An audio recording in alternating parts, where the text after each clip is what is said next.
Салам достор, биз бүгүн Шамбург шаарында,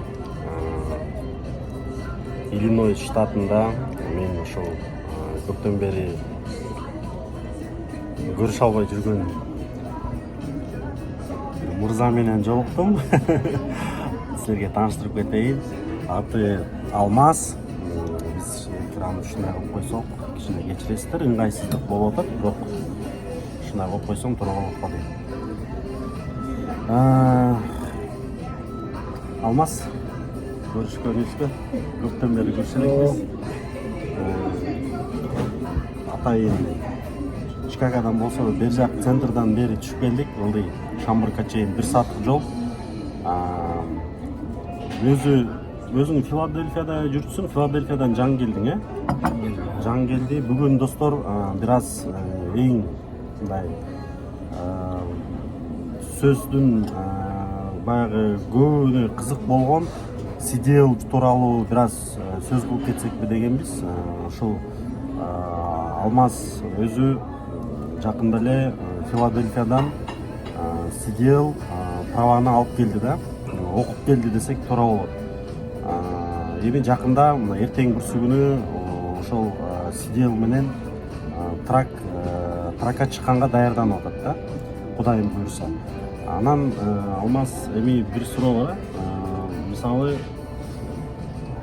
CDL алыш үчүн кандай документтер керек делет да? Мисалы жаңы Америкага келгендер баягы көбүнчө мисалы CDL боюнча түшүнүгү жок да, кээ бирөө может түшүнүгү болсо дагы может билбейт да, ошолорго кандай мындай информационно совет берип кетет элең да, кеңештерди, эмне документтерди даярдаш керек, эмне кайсы документтер болуш керек CDL окуганга? Биринчиден деген DL права обычный лайсенс. Драйвер лайсенс болуш керек. Драйвер лайсенс болуш керек. Не менее окончания 6 месяцев.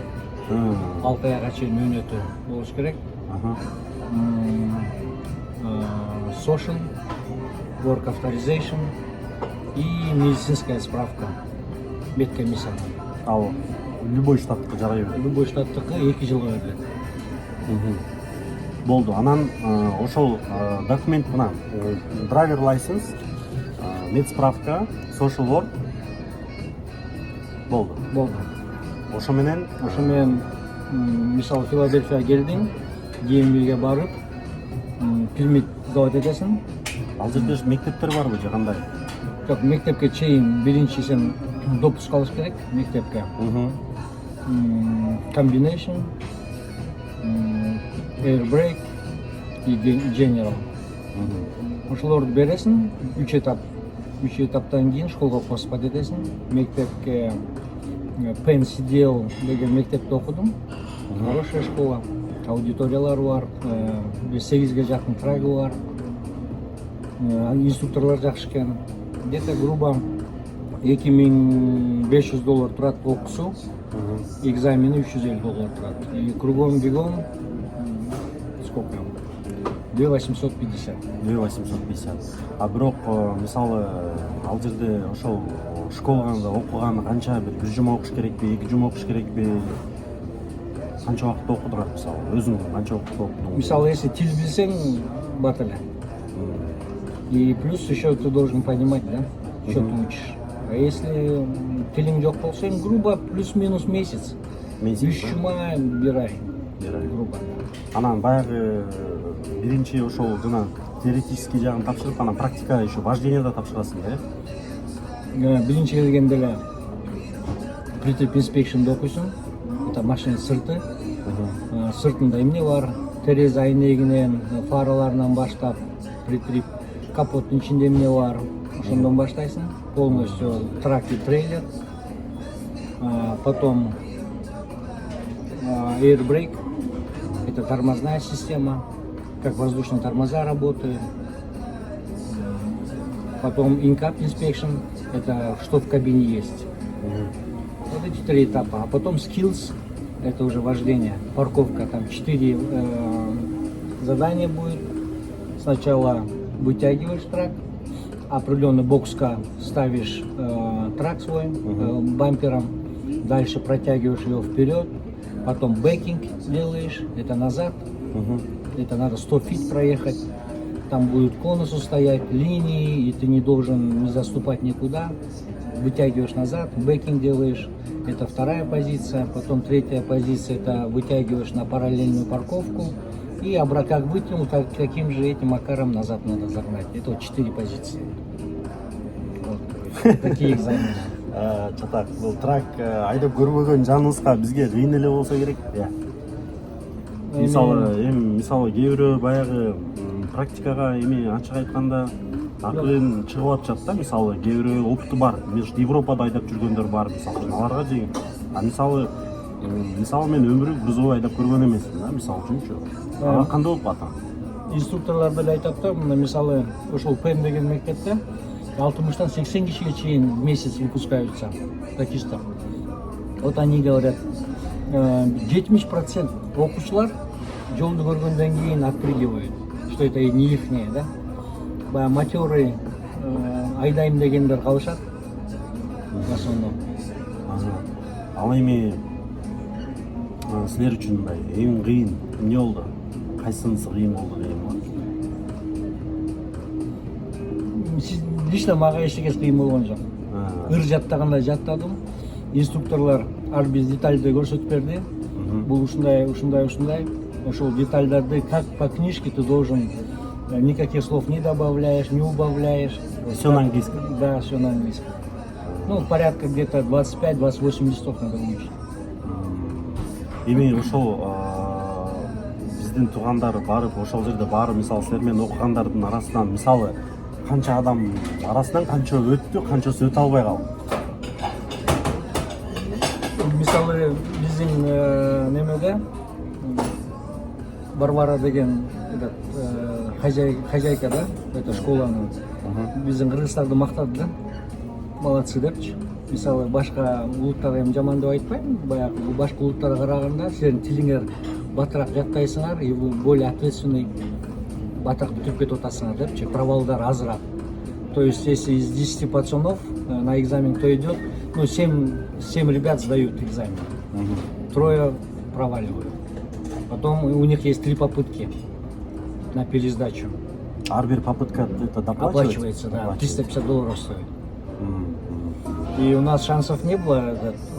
Без промаха мы должны бить, и сделали одним разом, да, все. Молодец, поздравляем. Кутай, эми буюрса биздин дагы ушул көрөрмандар келечекте сидел окуйм дей тургандар болсо, өзүңөр мындай вывод кыласыңарбы дейм. Жөн эле акча көп кетпей турабы? Анткени таптакыр тапшыра албай келип 3 попыткадан кийин тапшыра албай калсаң артка бүттү да.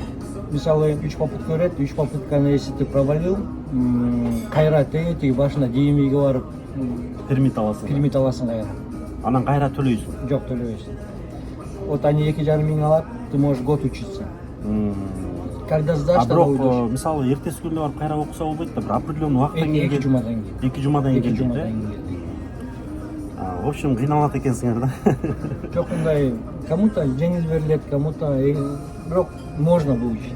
Можно выучить. Эми негизи силердин келгениңерге канча болуп калды уже? Ровно 1,5 жыл болду. 1,5 жыл болду. Биздин эмеге туугандарга суроо берип кетейин.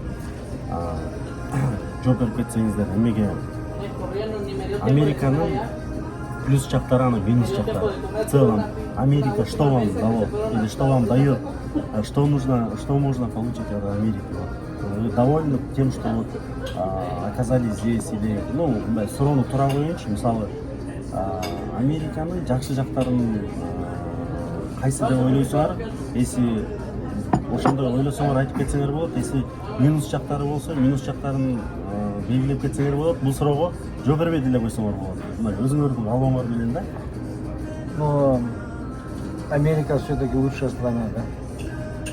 Здесь возможности есть. Здесь человек пытается что-то сделать в своей жизни, изменить, то и эти возможности здесь есть. Но она также здесь ошибок не прощает. Если Москва слезам не верит, а здесь ошибки не прощают, да? Если ты ошибся, тебя накажут копейкой. Вот и все. буга чейин кандай жумушта иштедиңиз? Мисалы азыр Неме? Как его? То же самое, водительское, да, бокстрак. Бокстрак бул бокстракка иштеш үчүн кандай документтер шарт болот? Ну, там, в принципе, Обычный- да, то же самое ворк керек, вообще в идеале ворк нужен, то и другое, но Драйвер лайсенс? да, в нашем канча случае, канча эме болуш керек? Баягы драйвер лайсенстин дагы баягы эме деп коет го бир мисалы 16.000 там обычно драйвер лайсенс менен 10.000 паундка чейин, Паунд. да, 26.000 паундка чейин можно ездить на бокстрака, да, 26 балл. 26.000 паунд. Эми Это ты имеешь право ездить без сидел. бирок бокстракта деле опыт болду да. Ошол бокстракта алган опытыңар сидел чоң тракта экзамен тапшырып атканда пайдасы болот бекен же? Жоқ, анда пайдасы жоқ. Единственная пайдасы, что ты научился дружить с навигатором, правильно пикапаться, правильно делать деливери, общение с диспетчерами. Вот единственный плюс большой. Ал эми дагы мен көрүүчүлөргө бир аз кызыктуураак болуш үчүн бир көбүнө кызык болуш керек ушул суроо. Бокстракта эң көп тапкан канча акча болду эле жумасына? Эң аз тапкан канча болду? Эсиңерде болсо. Ну, где-то ең көп, наверное, 7,5 миң. Жумасына. Жоқ, жумасына емес, бір айына. Бир айына. Bir ayına. En minimum 4.000. 4 Анын ичинде еще өзүңөрдүн эмеңер бар да. Расходтар бар, конечно. Расходтар бар, расходтар бар. Бул ошол эле тамак аш, Ошол тамак аш, в основном тамак аш эле. тамак аш эле, тамак аш. Тамак аш, сотовая связь.